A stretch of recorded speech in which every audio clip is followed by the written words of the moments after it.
Intriga lang ako mabuti dito sa balitang si Duterte daw ay arestuhin ng ICC or International Criminal Court. So dito sa baraha ko, dito ko na lang itatanong kasi walang nakakaalam pa rin. So huhulaan ko na lang kasi according kay Harry Roque, yung spokesman noon ni PPRD, ano daw siya, yung anytime daw may warrant of arrest na daw kay President Duterte. So, unreliable source. Alam mo naman sa politika, walang tapat na kaibigan, puro traidoran yan, di ba? So, dito tingnan ko lang, hindi ko lang na na masyado na. Pero, dito ko na lang itatanong sa baraha kasi nga, ito nga sa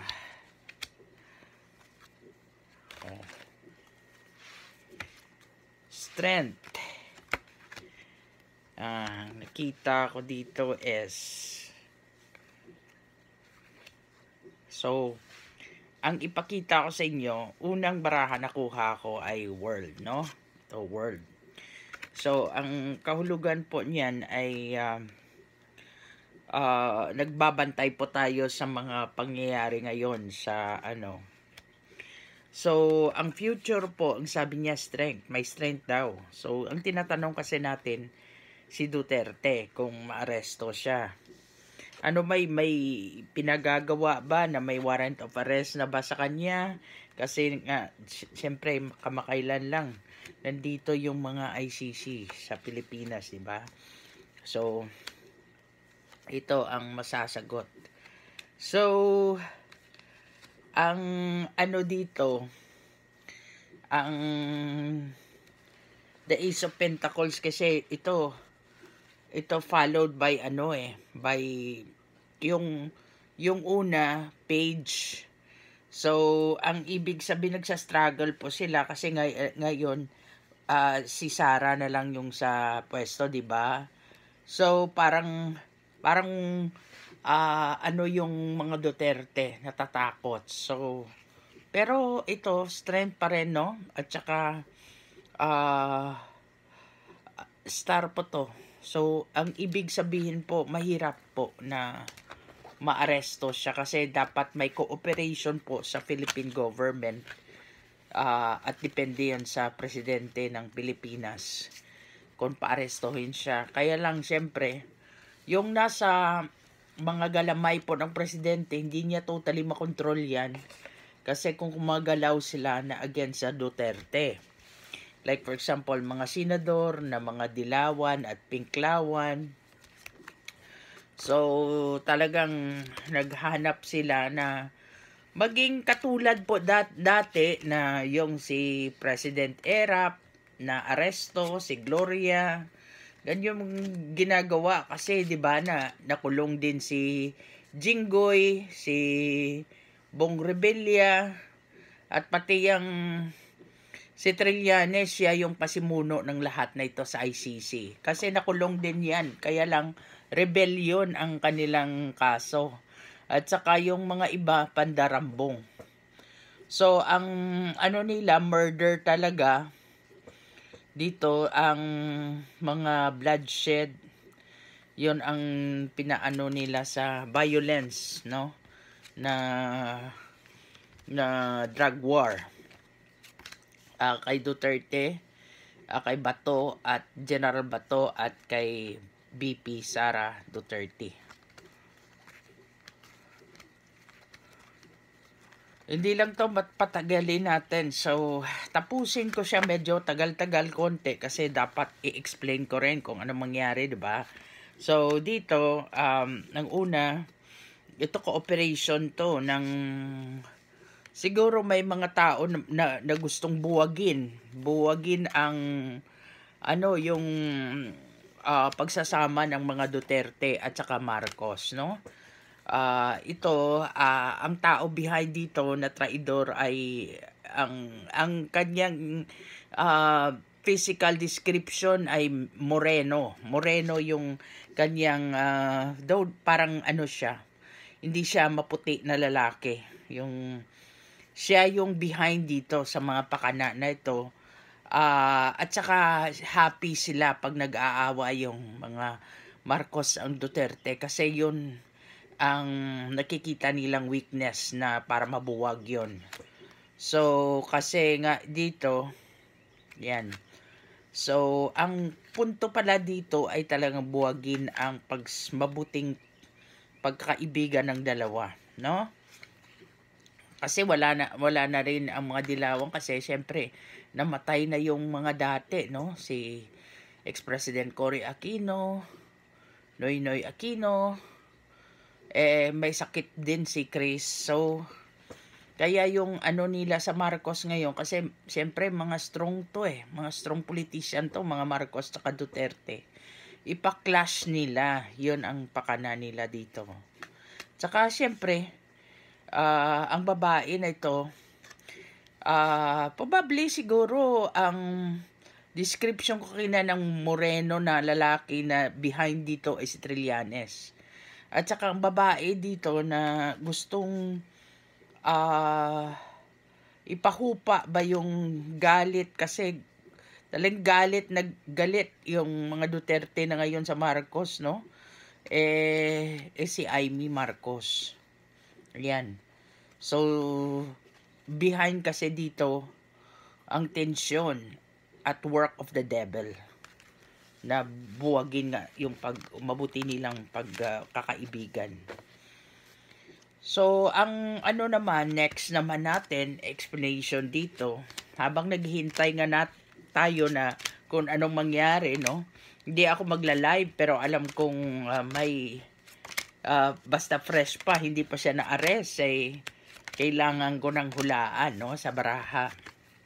Dito, ito ang card na sinasabing nagmamanman ang mga Duterte. Excuse me kasi nangangati yung lalamunan ko.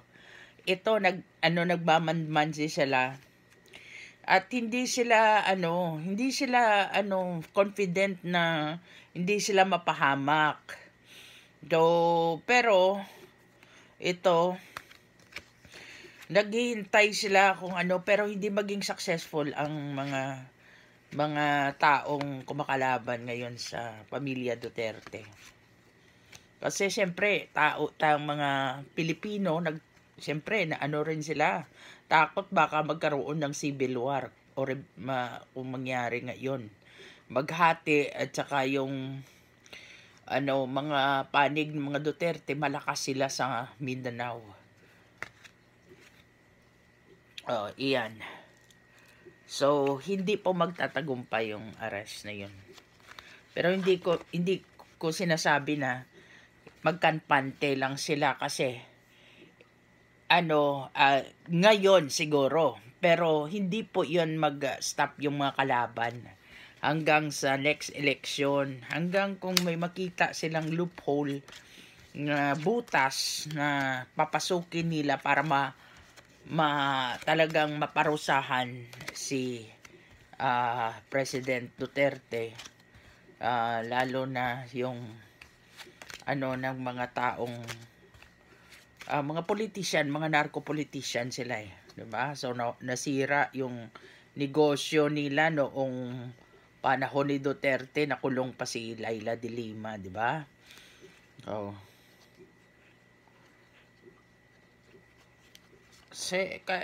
Walang kaso pag nakulong yung mga politiko kasi VIP treatment naman sila Hindi naman talaga sila nagdudurusa katulad ng mga ibang ordinaryong Pilipino lang na nakulong, talagang naghirap sa loob. Sa kanila, VIP, may bahay sila, may aircon, may cellphone. Ano pa ba yung klaseng kulong? Tumatakbo pa nga sa sa eleksyon. Dapat yan, wala na talagang privilege kahit cellphone or wifi kung kulong ka. Pero as I said, napaka ano po yun ng unfair din ang treatment natin sa Pilipinas ng mga mahihirap at mga mayayamang prisoner. O ito, so, nag-worry, no? Nag-worry talaga. Siyempre, ang mga Duterte, lalo na ang si tatay, no? Duterte. Ayan. Ito, hindi siya magtatagumpay. Kung ang taong yung mayaman na medyo more, meron kasi sa abroad na pakana dito. O, yun ang, siguro, pwede rin sa Amerika, pwede rin part ng ICC mismo, na medyo maitim na tao na syempre iba-ibang lahi po yan, may puti, maitim yung ICC kasi mga foreigners sila, international, so hindi sila magtatagumpay kasi kung ang gobyerno ay hindi magko-cooperate like President BBM Bongbong Marcos, wala rin sila magagawa. So kasi yung nasa middle person na yon ay si Amy. Talaga si Amy Marcos, saludo ako sa kanya kasi siya yung may pagka-politician Si Bongbong Marcos, presidente natin, tahimik lang pero talaga, anong pasensya niya, malawak ba? Talagang respect talaga ako sa kanya. Ito, yung mga ang mga ginastos ng mga kalaban siguro yan kasi ginastos rin nila ang pagkaso sa International Criminal Court. Sila lahat ng mga funding nila para sila para nga maparusahan na maaresto na si katulad ni Marcos, 'di ba? Remember mo si Marcos na aresto, nadala siya, na exile siya sa Hawaii. Pero yung kay President Duterte, hindi siguro siya hindi siya magpapadala, hindi siya magpapuhuli ng buhay at saka hindi siya lalabas sa Pilipinas. 'Yon ang niya. Pero anong judgment nila, no? So, ang gusto kasi nila ng mga kalaban, ito exile. So, gagawin nila yung katulad kay Marcos na father noon ni BBM na kukunin nila i-arestohin nila si President Duterte at i-exile siya sa ibang bansa. Para yung mga ibang mga politiko na nandoon ngayon sa New York o sa ibang, kasi doon sila usually sa New York sa Amerika, ay makabalik na dito, lalo na yung mga dilawan at pinklawan. So yun ang mga nila dito na nare-reveal sa baraha ko. So kung kayo gusto nyo malaman ang tungkol sa through tarot reading lang yung baraha, hindi ko naman guaranteed na scientific to, pero syempre mas mabuti na lang to kaysa marites, no? Kasi ang marites rumors lang, wala naman talaga. Ito at least nakikita natin intuition natin yung kung ano ang or prophecy natin kung ano mangyari sa future, no, ng mga Duterte at saka lalo na ngayon na nasa sila. Ito naman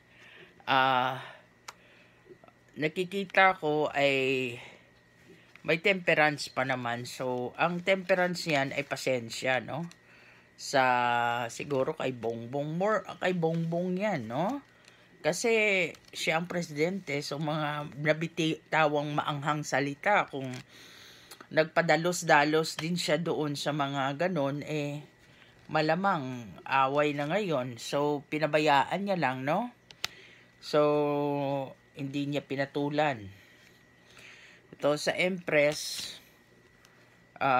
yun nga siya, yung kapatid niya siguro si Amy, tapos yung pag-atake sa kanya, no? Mabilisan kasi si Baste nag-atake rin sa kanya, no? Na nagkaroon ng lamat ang kanilang ano. Pero it will have an end ang away na yan. So, ganun lang po katindi kasi naman si President Duterte noon Aries siya, 'di ba? So, ang Aries talaga volatile 'yan. Mabilis sila magalit.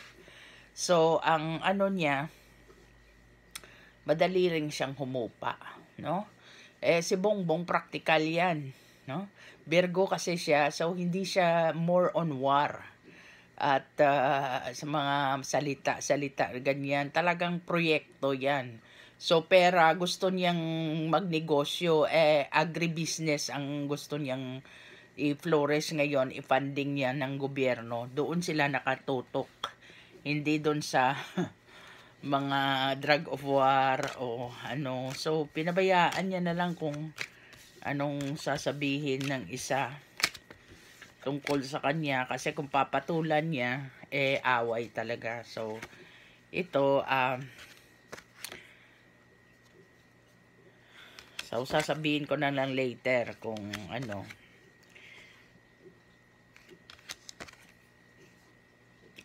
to, no? Pamilya. So nagkaroon ng lamat yung ano nila, pero matapos rin tong away nito. So we will have a peace na presidente natin is BBM pa rin in place, at walang mangyayaring aresto, walang mangyayaring exile.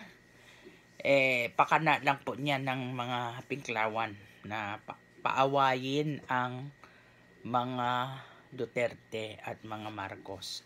So, kasi hindi mo naman talaga alam kung sinong yung mga nasa doon sa poder na tapat sa'yo at talagang mga traidor. So, nagmi-mix diyan sila sa sa ating Senado. So, ito, specific to. Maaresto ba si PPRD? Hindi. Kasi lovers, ang love ang mag-prevail. So, ma-settle ba nila yung away nila ng mga Marcos at Duterte? Yes. No? Kasi mapacify yan. Parang masettle. At ito, so bigo po ang mga kalaban sa paawayin yung dalawang mga higanting pamilya ng politika. We will go back to a happy Chinese New Year this coming February 10. At ito lang po, will BBM have a good relationship at saka successful presidency hanggang matapos yung term with BP Sara Duterte? Kasi hindi ko pa i-advance yung tungkol sa politika. Yes. So naghadadala siya ng caps kasi ang gusto niya dito mga mataas ngayong presyo ng mga bilihin doon sa Pilipinas. So ang gusto niya siguro, ang maano ko lang, dapat may price control tayo, kahit yung isip niya doon talaga sa sa agriculture. Okay, thank you.